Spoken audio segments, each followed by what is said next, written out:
রকম চেষ্টা করছে। তাছাড়া বোনাস থেকে শুরু করে সব ক্ষেত্রে আমাদের চা শ্রমিকদেরকে বঞ্চিত করা হচ্ছে।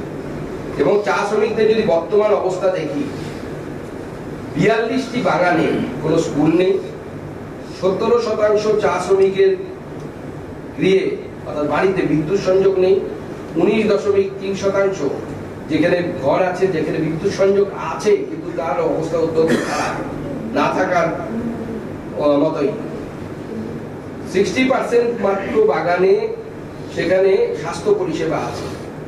রিসেন্টলি আমি যখন উত্তরবঙ্গে ছিলাম তখন একটু নোটিফিকেশন বেরিয়েছে, শ্রম দপ্তর তখন বেরিয়েছিল, শ্রম দপ্তর স্বাস্থ্য দপ্তর থেকে ডাক্তার চাইছে যে চা বাগানগুলোতে টেম্পোরারি বেসিসে ডাক্তার এবং পার্মানেন্ট বেসিসে নার্সকে নিয়োগ করা হবে এই চা বাগানগুলোতে শ্রমিকদের স্বাস্থ্য পরিষেবা দেওয়ার জন্য। উত্তরবঙ্গের স্বাস্থ্য পরিষেবা সম্পর্কে যাদের ধারণা আছে তারা সবাই জানেন প্রত্যেকটি হসপিটাল এবং মেডিকেল কলেজ ডাক্তারের অভাবে ধুঁকছে।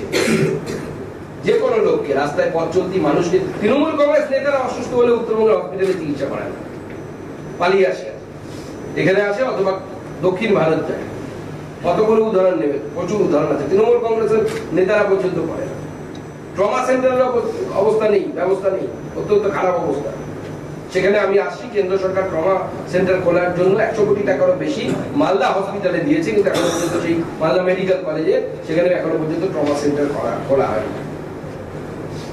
রাজ্যে চা বাগানের এই ধুঁকতে থাকা অবস্থা, এখন এই মুহূর্তে যে অবস্থা হয়েছে, এই রাজ্য সরকারের জন্য চা বাগানগুলো মৃত প্রায় পরিণত হয়েছে।